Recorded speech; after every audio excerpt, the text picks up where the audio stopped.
So in doing this work, we've discovered some things. We've discovered that community development organizations work in very, sort of siloed ways, and that they have formulas and things that they do to make sure that their developments are going to be successful, and that bringing artists into the fold helps them to really understand their community in a different way.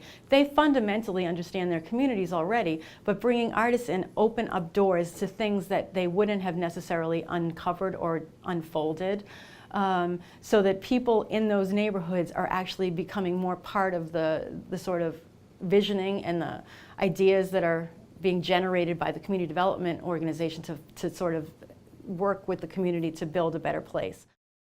I just want to leave you with a few pointers in terms of your own work. As I said earlier, I've worked in city government, I've worked really closely with artists, and then when you're working in community, I think there's some things you really need to be aware of as an artist. One, are you from the place, or are you coming into a place? And how do you relate to that place? So think about that a lot, and how do you set the table to become part of that community if you're not from that community? Maybe you never become part of that community, and maybe you acknowledge that, but what are those relationships that you're going to develop within the community to really make the project work? Secondly, make no assumptions. Take the time to do the discovery process. Really learn about where you're working and who you're working with.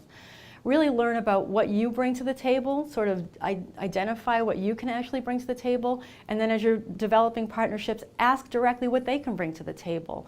Once those things are clear, it's much easier to move forward and stay on track.